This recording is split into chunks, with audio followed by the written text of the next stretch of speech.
começou a realizar e a ensinar. Até aqui por enquanto.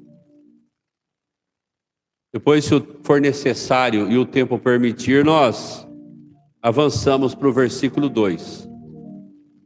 Os irmãos sabem que o Lucas, o chamado evangelista Lucas, ele é o autor, é atribuído a ele a autoria tanto do livro de Atos quanto o Evangelho de Lucas.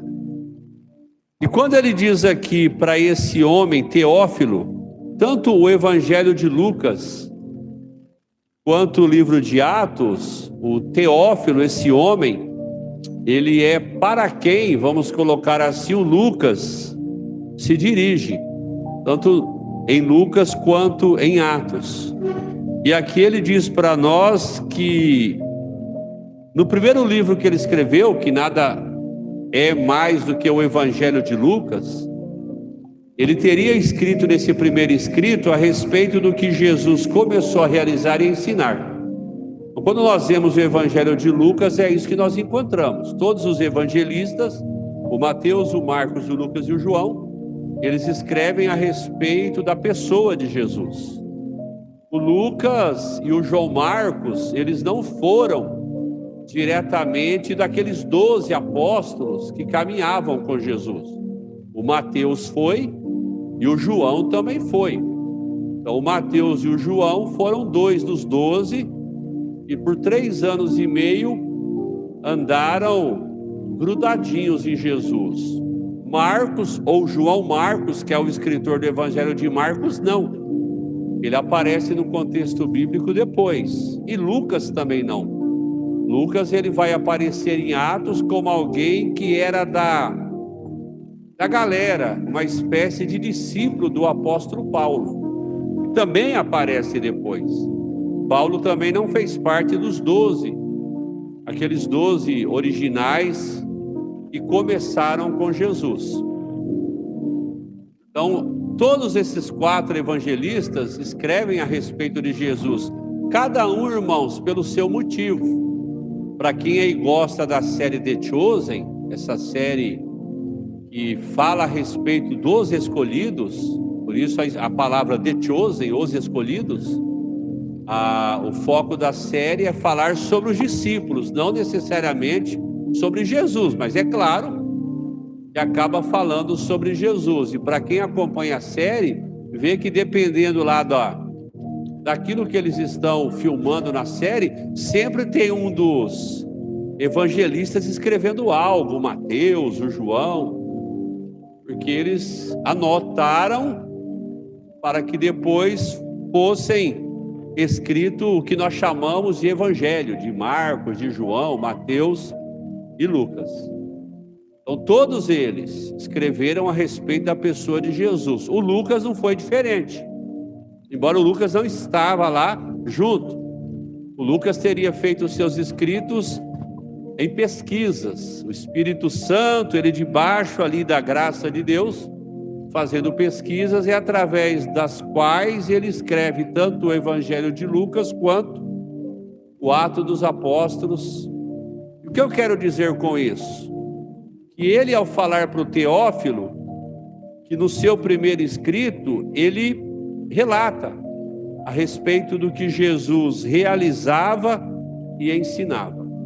E se nós fôssemos, irmãos, parar aqui para irmos à Bíblia e tentarmos estudar na Bíblia, no que está escrito, no que está revelado no texto bíblico, e fôssemos até lá tentarmos estudarmos tudo que Jesus fez e ensinou, nós ficaríamos talvez algumas horas falando a respeito. Isso daquilo que está registrado. É lógico que nem tudo que Jesus ensinou e operou em 3 anos e meio está registrado nos evangelhos. Muita coisa os evangelistas não registraram. Está registrado que Deus, em sua capacidade de ser Deus, quis que nós soubéssemos e chegássemos ao nosso conhecimento. Então, mesmo que nós falássemos, a Bíblia fala tudo a respeito de Deus? Não. Porque nenhum livro, talvez nem todos os livros talvez nem todos os papéis que o homem desse conta de fabricar seriam suficientes para que fosse anotado tudo a respeito de Deus. Talvez os 8 bilhões de pessoas que estão vivos na Terra hoje, e mais a galera que já passou e aqueles que virão, se juntássemos todas essas pessoas, também não seria suficiente para que cada um recebesse revelação a respeito de Deus. Então, quando nós falamos Deus, irmãos, nós estamos falando de algo ou de alguém que a nossa mente é incapaz de compreendê-lo na totalidade. Nós sabemos algumas coisas a respeito de Deus. Nós entendemos algo a respeito de Deus.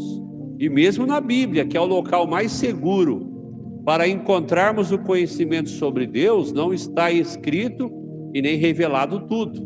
Um dia, há quem diga que a nossa principal ocupação no céu, / eternidade, / Nova Jerusalém, mas para não bugar a sua mente ou a minha mente, a nossa principal ocupação no céu será conhecer a respeito de Deus. Certa vez o Senhor Jesus disse no Evangelho de João que a eternidade é que me conheçam. Então nós passaremos, irmãos, uma eternidade. Quanto que é uma eternidade? É só você multiplicar 1 milhão vezes 1 milhão. Quanto que dá? Também não sei. Mas se nós conseguíssemos calcular, se a nossa calculadora talvez já exista hoje, algum computador que consiga calcular. A calculadorinha antiga que nós temos em casa não dá conta, porque ela buga. Mas se nós conseguíssemos calcular 1 milhão vezes 1 milhão, isso é eternidade? Não, aí você pega o que deu e multiplica por mais 1 milhão. E aí o que der você multiplica por mais 1 milhão, por mais 1 milhão, ou seja, é o que é a eternidade, não tem fim. E nós passaremos toda uma eternidade conhecendo a respeito de Deus. Mas enquanto estamos aqui na terra, nos 100 anos que viveremos, nós saberemos muito a respeito de Deus, muito. Mas perante o que Deus é, esse muito é quase nada. É 0,0,0,0,0,0, 1 milhão de vezes 0,1, o que realmente Deus é. Então nós temos na Bíblia, ou na palavra de Deus, muita coisa sobre Deus, mas jamais é o tudo. Então os evangelistas, eles anotaram a respeito de Deus e a respeito de Jesus muita coisa, mas isso não é o todo a respeito de Deus. Mas daquilo que está escrito, daquilo que eles foram capazes de anotar e chegou para nós hoje como Bíblia, como Escritura Sagrada, o Lucas está falando em Atos 1 que ele escreve no seu primeiro escrito a respeito daquilo que Jesus fez, realizou e daquilo que Jesus ensinou. E eu queria aqui rapidamente falar sobre 3 coisas que Jesus fez enquanto ele esteve aqui na terra. Dentre tantas coisas que ele fez, falar rapidamente no tempo que nós temos sobre 3 coisas que ele realizou. Foram apenas essas 3? Não. Na Bíblia está registrado muito daquilo que Jesus operou nos seus chamados 3 anos e meio de ministério. Dos 30 anos, quando Jesus fez 30 anos de idade, é por ali que o start foi apertado e que ele inicia o que é chamado de ministério.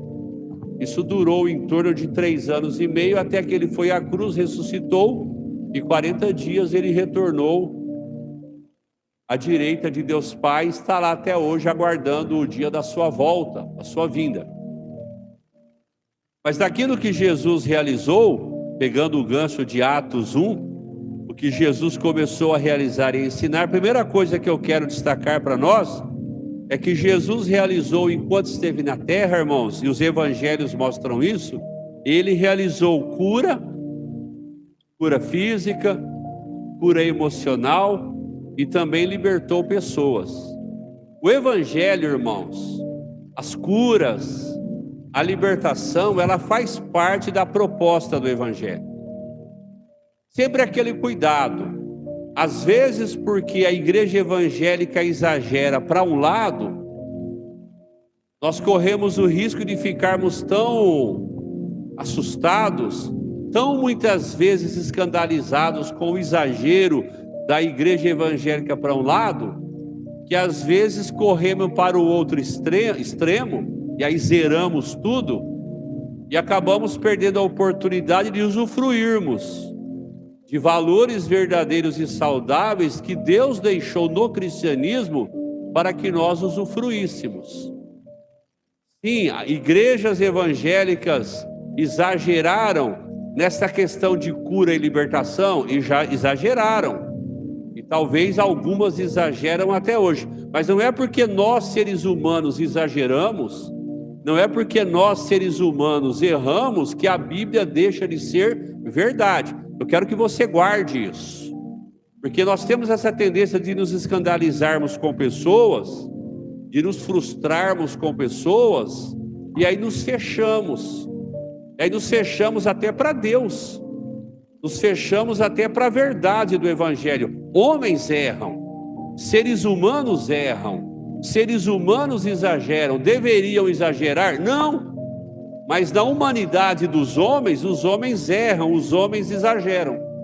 E se nós não tivermos o equilíbrio e a maturidade para entendermos isso, irmãos, nós nos fechamos. Vamos dizer que talvez eu e você tenhamos ontem nos escandalizado com um pastor ou com uma igreja, onde lá eles exageravam em relação à cura física. Puxa, pastor Celso, eu frequentei uma igreja, a igreja evangélica Deus Faz, que nessa igreja o pastor exagerava. Mas ele falava tanto de cura física,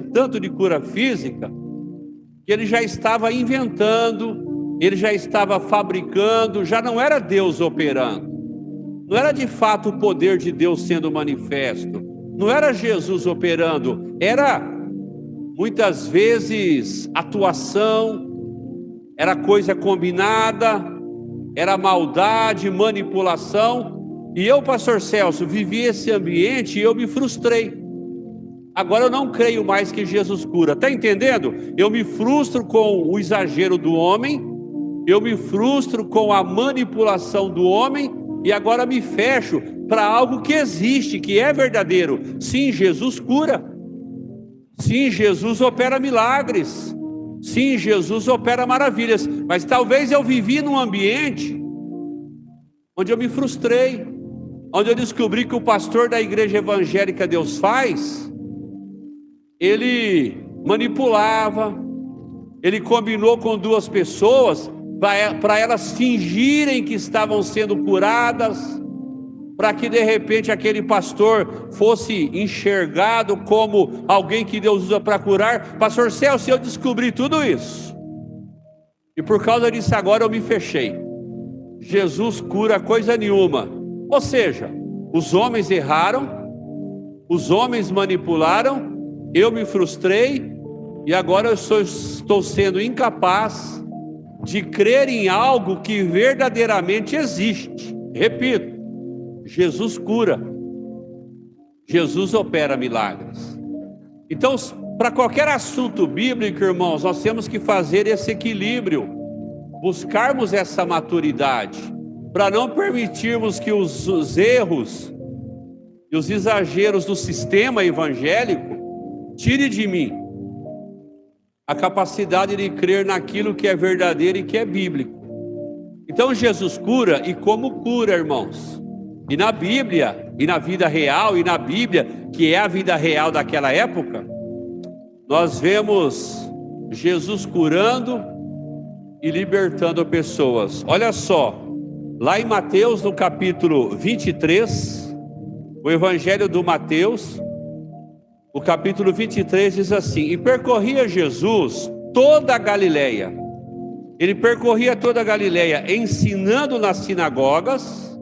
Embora aqui nós estamos focando a capacidade de Jesus curar, hoje não falaremos sobre isso, mas ele também ensinava, Mas aqui, nesse texto, também fala do ensino. 23.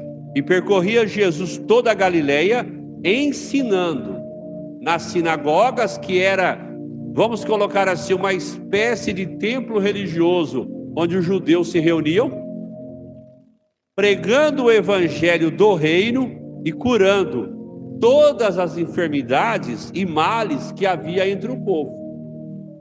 Se hoje a medicina moderna e tecnológica como está, já não é capaz de curar todas as enfermidades e doenças, imaginemos 2000 anos atrás, onde a ciência, a medicina não era tão avançada quanto hoje. Se hoje ainda tem muita coisa que a medicina não é capaz de curar, naquela época muito menos.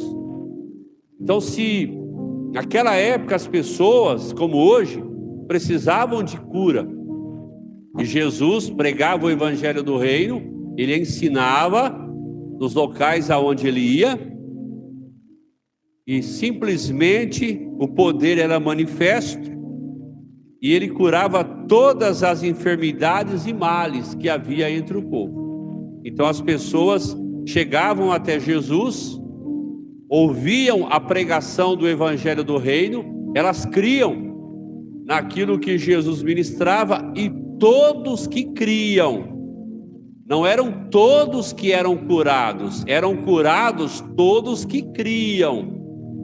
Os que não criam não eram curados. Então nós tínhamos ali, ao redor de Jesus, no meu exemplo, 1000 pessoas. Dessas 1000 pessoas, 800 estavam doentes. E talvez dessas 800, 300 eram curadas, porque elas criam. E as demais, porque não criam, não eram curadas. Mas talvez, e com certeza, Jesus queria que todas fossem. Mas quantos criam?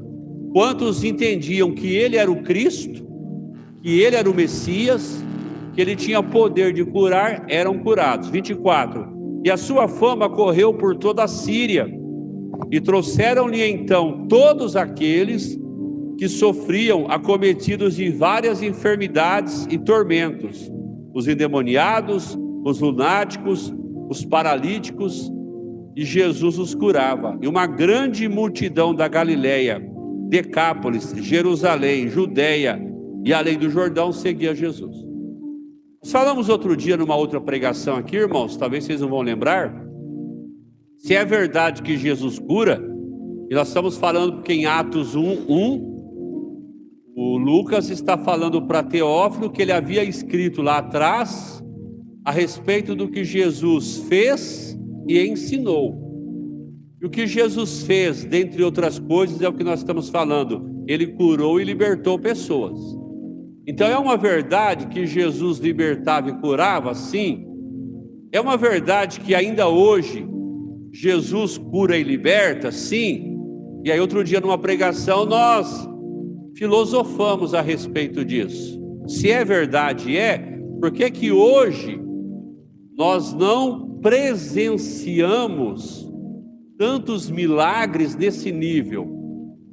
E aí nós colocamos aqui, para quem lembra, 2 possibilidades do porquê hoje de repente nós não estamos vivenciando milagres nesse nível. Porque paralíticos não estão andando, porque cegos não estão enxergando, ou pelo menos não no nível que a Bíblia traz o entendimento que deveria acontecer, o porquê mortos não estão ressuscitando, o porquê pessoas com doenças terminais não estão sendo curadas pelo poder que há no nome de Jesus. E aí numa pregação nós falamos, eu falei 2, mas na verdade nós falamos sobre 3 possibilidades do porquê não estarmos vivenciando milagres desse nível. O primeiro que nós falamos foi que Deus não dá a sua glória para ninguém. E o homem moderno, especialmente essa geração, tem uma tendência muito grande ao homem achar que ele é. Que ele é alguma coisa. Irmãos, a soberba, a arrogância é um inimigo que bate a nossa porta todos os dias. E quando eu falo de arrogância, Isso está no ser humano, independente da classe social. Encontra-se bilionários arrogantes? Encontra-se. Encontra-se morador de rua arrogante? Encontra-se. Encontra rico soberbo? Encontra. Encontra pobre soberbo? Encontra, irmão. Então a arrogância soberba não está ligado necessariamente à condição econômica de uma pessoa. Você pode encontrar um rico humilde. Você pode encontrar um rico que é soberbo. Você pode encontrar um pobre humilde. Mas você também pode encontrar um pobre que é soberbo. Então a soberba e a arrogância é algo que gera em nós um sentimento de que eu sou superior. Eu sou melhor do que você. Eu posso mais do que você. Eu cheiro melhor do que você. E por que eu acho isso? É uma mentira. Mas como eu acredito nisso, no meu dia a dia eu começo a ter um comportamento, um estilo de vida, aonde eu trato você como alguém de menor valor. Eu estou me achando. Eu estou achando que eu sou. Aí o ser humano, com isso dentro dele, começa a ser usado por Deus. Ele ora em nome de Jesus e um milagre acontece. O paralítico anda. Esse homem que já está com uma tendência a achar superior, agora que ele orou e no nome de Jesus o paralítico andou, pronto. Ele já começa a achar que ele é. Que ele é uma espécie de vingador. Ele tem uma mescla de poder. Ele agora é poderoso, ele é um Superman, ele acha que ele agora é um homem de ferro, ele acha que agora ele é um Thor. Eu tenho poder, porque eu orei no nome de Jesus e algo aconteceu. Beija aqui a minha mão, viu? Para falar comigo você se prostre, porque aqui está alguém que é poderoso. Ele começa a acreditar nisso. E a Bíblia diz que a glória que é de Deus não é dada a ninguém, irmãos.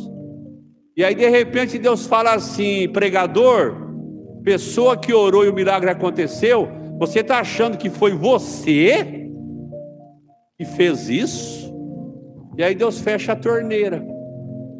Aí os milagres que poderiam e deveriam estar acontecendo, Deus fecha a torneira, irmãos. E aí aquele homem que orou no nome de Jesus e o milagre aconteceu, simplesmente não consegue mais fazer isso, porque ele não é capaz de fazer nada. Quem faz é Deus. Então, o não dar a glória para Deus, essa dificuldade que o homem, ser humano, tem de entender que ele não é nada, de que Deus é, às vezes é uma explicação do porquê hoje nós não vivenciamos tantos milagres quanto deveríamos. Já falamos outro dia, hoje às vezes oramos e curamos uma dor de cabeça, já queremos usar isso como propaganda. Até falamos outro dia, aí começamos a criar slogan e falamos assim: vem para cá. Aí criamos um slogan mais ou menos assim: porque aqui é a igreja onde Deus opera. Aí o outro fala: não, o meu slogan tem que ser mais poderoso, vem para cá, porque é aqui onde a igreja Deus está. E aí começamos, irmãos, a tirar o foco de Deus e trazer o foco para nós. Então esse é um primeiro motivo do porquê de repente não estamos vivendo tantos milagres bíblicos como deveríamos viver.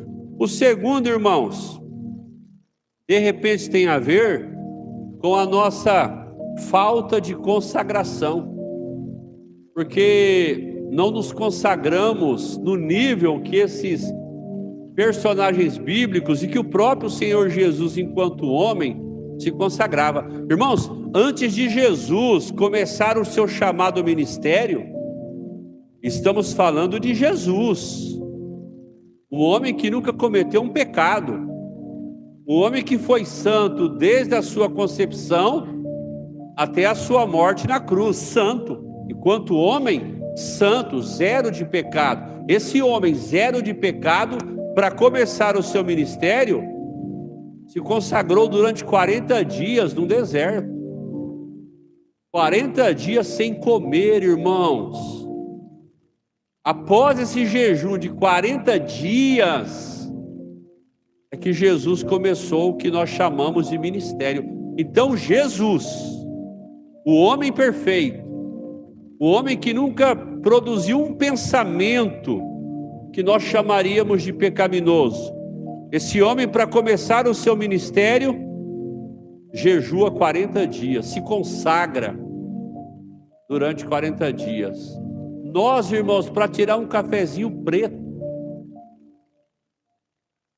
come arroz e feijão o dia inteiro, vai na churrascaria, mas para nós jejuarmos um cafezinho preto, meu Deus, irmãos, começa a dar labirintite. O nosso nível de consagração baixo, de repente, é um motivo. Porque nós não vivemos milagres do jeito que deveríamos, no nível que deveríamos. Jesus, para jejuar 40 dias, irmãos, travou a sua agenda. Existem hoje pessoas que fazem isso. Mas para você fazer uma consagração que seja de 5 dias, você tem que parar a sua agenda. De repente eu vou ter que tirar férias da empresa. Se eu for autônomo, vou ter que ficar sem trabalhar 5 dias. Mas e para fazermos isso? A nossa agenda diz que muita coisa é importante, ou tudo é mais importante do que uma consagração pessoal. Irmãos, nós estamos aqui tentando fazer como igreja 40 dias de jejum. O jejum ainda é opcional, faço o jejum que eu quiser. E talvez nem todos nós estamos jejuando. Talvez nem todos nós estamos tirando que seja um cafezinho preto. Então, meu nível de consagração, nosso nível de consagração, de repente ele é baixo. Então, está aí o porquê, uma segunda possibilidade de nós não experimentarmos milagres. Mas vamos parar por aqui, porque senão eu não avanço. Mas é fato, hoje Jesus quer e pode operar milagres no nível em que a Bíblia está dizendo. Então, pastor, Jesus realizou naquela época milagres? Sim. Ele curou pessoas? Curou. E ele pode e quer curar hoje? Quer. Ele quer que eu ore, que você ore, em nome de Jesus, e milagres aconteçam. Outro dia, aqui nesse mesmo ambiente, a pastora Thelma, ali sentadinha, teve uma impressão no espírito dela, falou: Celso, está havendo aqui nesse ambiente uma unção de cura, algo de Deus nesse sentido. Eu obedeci, quando eu subi aqui em cima, eu peguei o microfone e encaixei isso dentro da oração. Senhor, o teu poder de cura, etc. Acabou aquele culto, uma pessoa falou: pastora Thelma, eu entrei aqui com uma dor no estômago ou algo do tipo, estava com tanta dor que eu estava quase indo embora. Mas quando aquele pastor fraquinho subiu lá em cima e falou aquelas palavras, a dor foi embora na hora. Jesus opera, irmãos. Jesus, ele cura uma dor de cabeça, uma unha encravada, mas ele cura também coisas de maior complexidade. Ele cura câncer, ele cura problema no coração, a veia que está quase entupida, o poder de Jesus pode ser manifesto, e de maneira sobrenatural, aquele cano d'água ser limpo, entenda? Ele opera milagres. Então nós precisamos voltarmos a crer nisso, irmãos. Isso não vai dizer que nós não iremos procurar um médico, não é isso. Fé não é sinônimo de teimosia. Fé não é ficar gemendo no chão de dor e negando a procurar um médico. Fé não é isso, irmãos. Vou procurar um médico, vou fazer o tratamento, mas vou crer que Jesus opera milagres, que Jesus cura, e Ele há de curar em nome de Jesus. Então, daquilo que Jesus realizou, Jesus, ele realizou curas. Mas além de milagres, irmãos, Jesus, ele perdoou pecados. Ele operou milagres, mas ele também operou o perdão de pecados. E talvez, irmãos, embora os milagres e as curas são necessários e são bem-vindos, talvez esse perdão de pecados, que só Jesus é capaz de fazê-lo, é o que mais resolve o nosso problema. Porque, pastor, pode ser que uma pessoa seja curada pelo poder do nome de Jesus e mesmo assim não seja salva? Sim. Porque não são apenas nós cristãos que somos curados por Deus, irmão. Tem pessoa que não necessariamente caminha com Deus e ela é atingida pelo poder de Deus. E graças a Deus por isso. De repente o seu vizinho de cristão não tem nada, mas você é cristão. E você fica sabendo que seu vizinho está doente e vai lá tomar um café, comer um pão de queijo. E aí você sente aquela liberdade e fala para o vizinho: posso orar por você? E ele aceita e você ora. E de repente no dia seguinte ele fala para você assim: olha, a dor sumiu. Ou um mês depois ele fala para você: viu, repeti aquele exame e eu acho que foi a sua oração, porque eu repeti o exame e até o médico não entendeu nada, porque simplesmente eu não tenho mais nada, eu estou curado. E você sabe que foi a oração que você fez em nome de Jesus. Glória a Deus. O seu vizinho não é cristão, nem converteu por causa disso, não veio para a igreja por causa disso. Ele continua lá na vida dele, pecador, mas ele foi curado. Então, embora os milagres são bem-vindos, e graças a Deus, de repente Jesus ter operado essa capacidade que só ele tem de perdoar pecados, de repente no primeiro momento é o que mais nós precisamos, porque só o perdão dos pecados religa uma pessoa a Deus. Essa pessoa ser curada fisicamente não religa ela a Deus. É uma bênção, que bom que aconteceu, mas o que religa ela a Deus é ela ter os seus pecados perdoados. E para ela ter os seus pecados perdoados, ela precisa crer em Jesus como Cristo. Ela precisa nascer de novo, no nosso linguajar, aceitar Jesus. Todas as pessoas que creem em Jesus, isso Jesus fez, têm os seus pecados perdoados. Irmãos, lição básica do evangelismo, lição básica do plano da salvação. Por que que o homem, ser humano, nasce desligado de Deus? Por causa do pecado. Eu nasci desligado de Deus, o seu Edson nasceu desligado de Deus, Carlos Queiroz nasceu desligado de Deus, presbítero Mário nasceu desligado de Deus, e assim cada um de nós. Quando é que isso mudou? Naquele dia em que você de alguma maneira foi acessado pelo Espírito Santo, o evangelho foi pregado e você creu em Jesus, nasceu de novo, aceitou Jesus. Naquele momento em que aconteceu a verdade, Deus contemplou que você creu, não porque você apenas repetiu uma oração, não é isso que é nascer de novo. Os irmãos sabiam que esse hábito de igreja evangélica, de fazermos um convite, quem aqui nessa noite quer aceitar Jesus, isso aí foi nós que inventamos.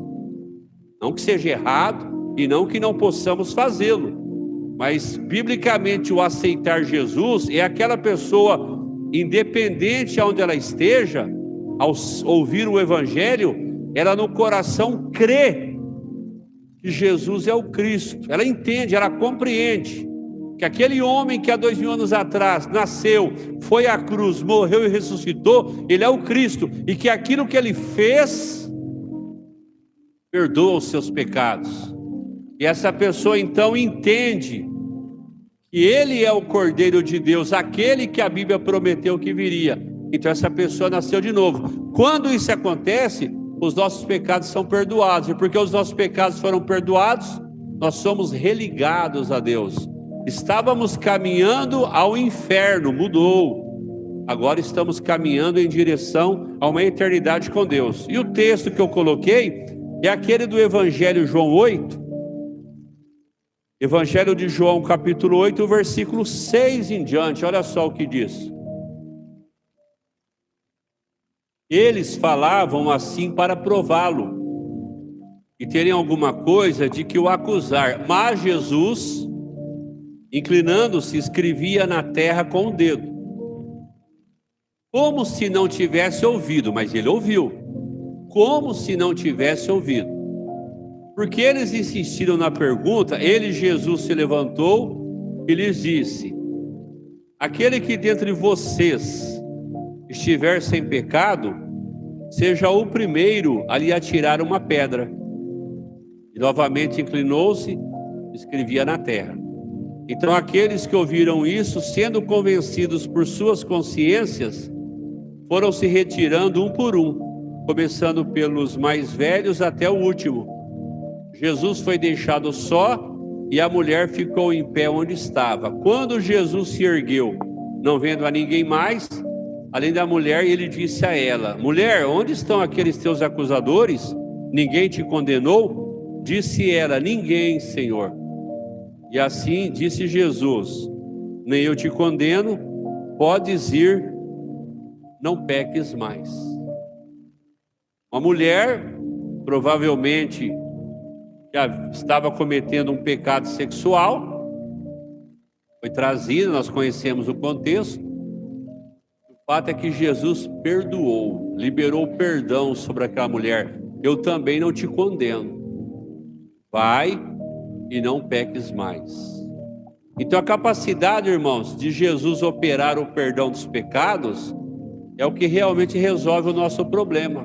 Por isso que eu sempre falo, irmãos, que de maneira geral nós evangélicos, nós pegamos um hábito de não evangelizar corretamente. Porque em algum momento nós, igrejas evangélicas, nós começamos a tentar convencer as pessoas a quererem Jesus, oferecendo para elas melhoria de vida na terra.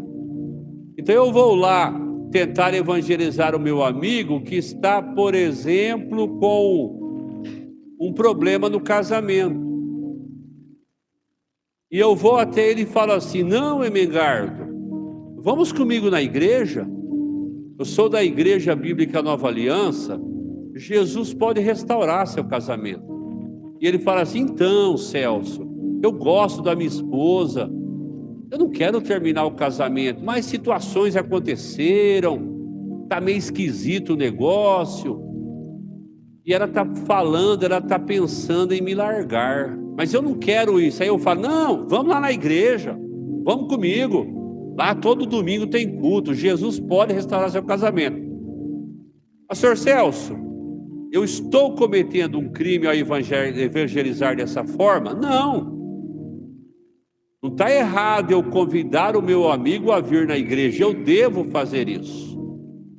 Só que biblicamente, irmãos, evangelismo não é isso. Evangelismo seria ao ele abrir o coração para mim e eu falar assim: olha, Emengardo, em relação ao seu casamento, a gente conversa depois. Vamos colocar aqui do lado o seu casamento. Agora eu quero conversar com você. Você sabia que você nasceu sem Deus? Você sabia que, como eu, quando você veio ao mundo, você nasceu desligado de Deus por conta do pecado de Adão?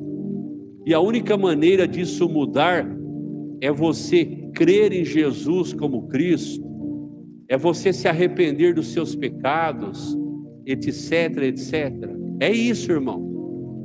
Depois eu volto a falar do problema do casamento. É óbvio que eu quero e que Jesus quer restaurar o casamento dele, mas isso não é a conversa do evangelismo.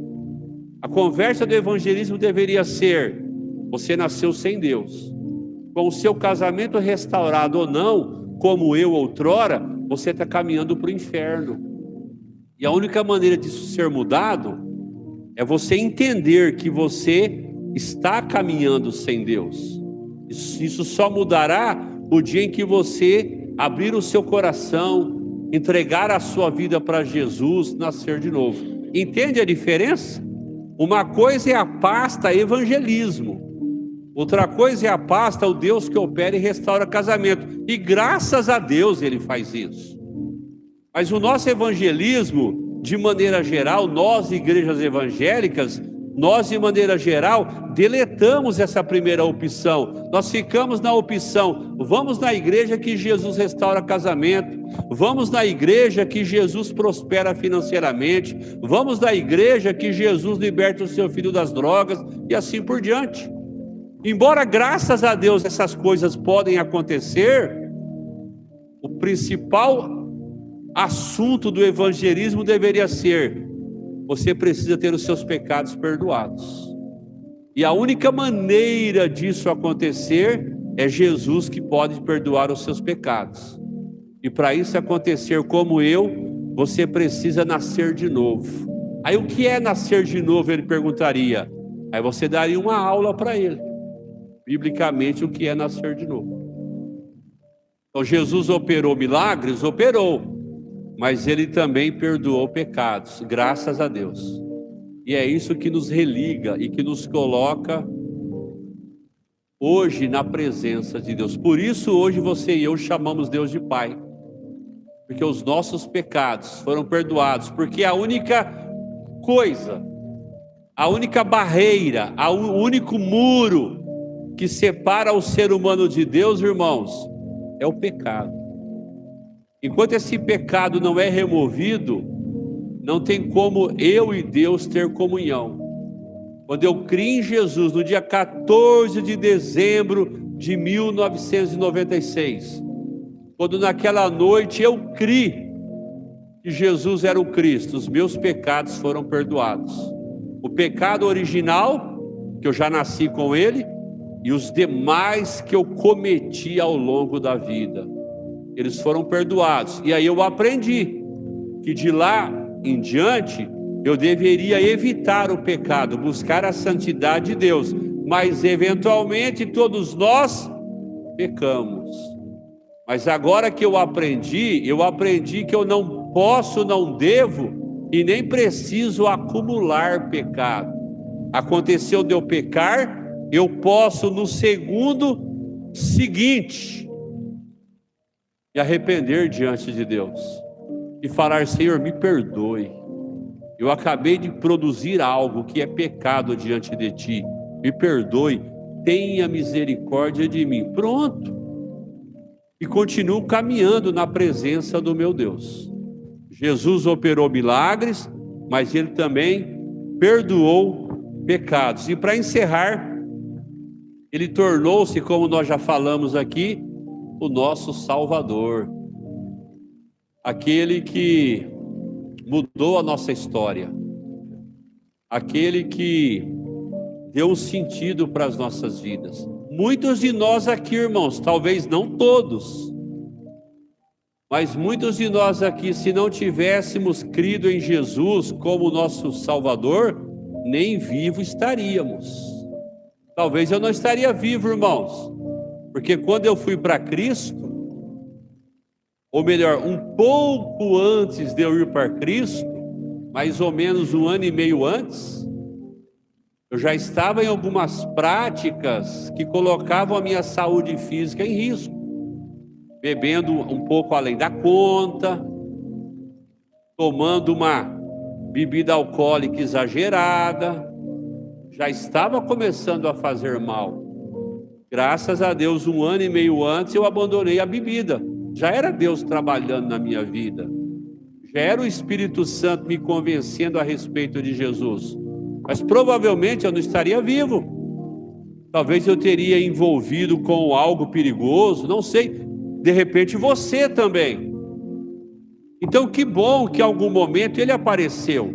E todos nós, irmãos, e aqui eu encerro por causa do horário, temos uma tendência de nos acostumarmos. Eu vou usar um exemplo bem simples para vocês. Quando você dirige um carro, isso eu presenciei esses dias, você tem o seu automóvel.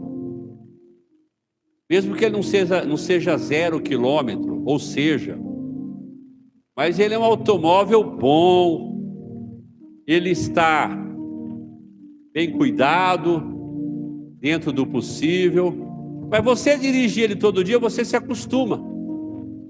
E quando você se acostuma com algo, parece que aquele algo perde um pouco do encanto. Até que você dirige um automóvel que é muito inferior ao seu. Aí você dirige um automóvel que é inferior ao seu. Por exemplo, o seu carro é hidráulico. Você olha, ele vira o volante sozinho.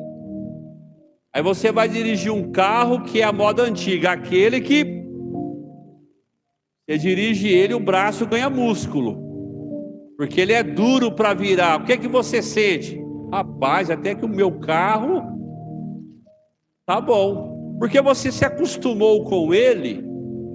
Parece que ele já não é mais tanto, até que você dirige um outro automóvel que é inferior ao seu, inferior no sentido de tecnologia. E aí você fala, rapaz, eu vou voltar para o meu. Você se apaixona, parece que você fica mais valorizando o seu automóvel. Se é uma casa que você mora, de repente o seu salário.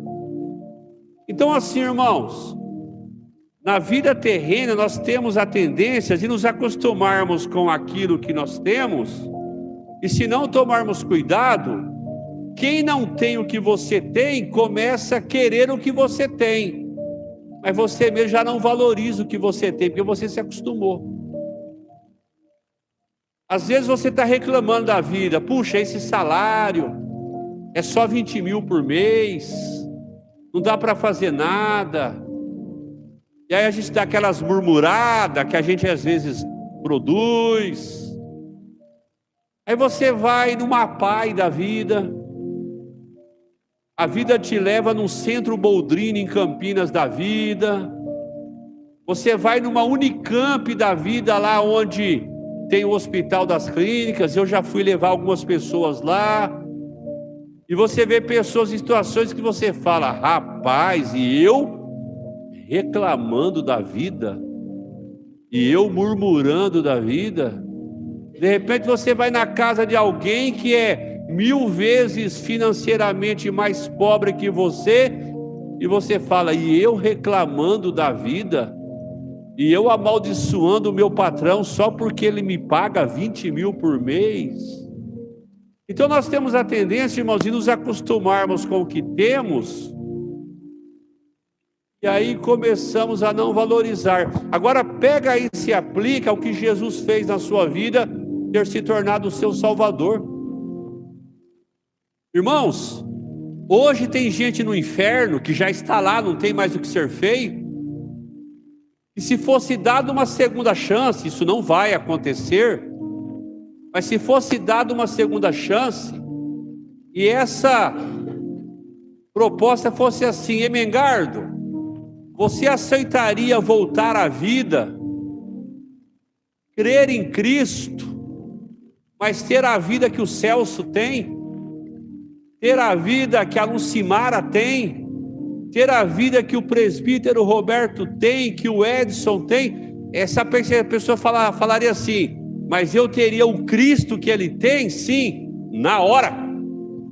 Essa pessoa aceitaria. Não tem como ser feito isso, mas ela aceitaria. Porque, irmãos, o que nós já temos, que é Cristo, tem gente que daria o que tem para ter isso. Mas se ela já está no inferno, tem o que ser feito. Se chegar para um bilionário, o médico falasse assim, quanto você tem no banco? 100 bilhões de reais. Cara, você vai morrer. Você tem 5 minutos de vida. Pode marcar no relógio. Quando bater 5 minutos, você vai morrer. Tem nada a ser feito, doutor? Tem. Tem um comprimido aqui. É tomar e está resolvido. Quanto você tem no banco? 100 bilhões de reais. Às vezes essa pessoa, antes disso, para tirar R$1 do bolso dela, custava. O médico falou, você tem 5 minutos de vida, pode marcar no relógio. Quando é 5 minutos você vai morrer. A não ser que você tome esse comprimido, ele vai te curar na hora. Quanto que ele custa? 100 bilhões de reais. Pergunto, que o milionário falaria? Agora, pode tirar o meu dinheiro do banco, porque eu quero viver. Entende, irmãos? A nossa salvação, aquilo que Cristo fez por nós, é muito mais valioso que 100 milhões, que 200 milhões, do que qualquer dinheiro que existe ou que possa existi-lo. Então não nos acostumemos, parece que o que Jesus representa nas nossas vidas nem é tão importante assim.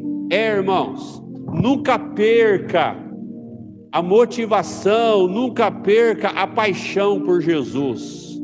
A sua geladeira pode estar cheia ou vazia, o seu salário pode ser 50 mil por mês, ou 1 bilhão, ou você pode ganhar salário mínimo. Seja grato, sejamos gratos por aquilo que Jesus fez por nós. Ele se tornou nosso Salvador. Porque eu repito, pessoas, se pudessem voltar à vida, elas dariam o que têm, o que nunca tiveram, o que terão, para estar no nosso lugar, mas conhecendo a Cristo.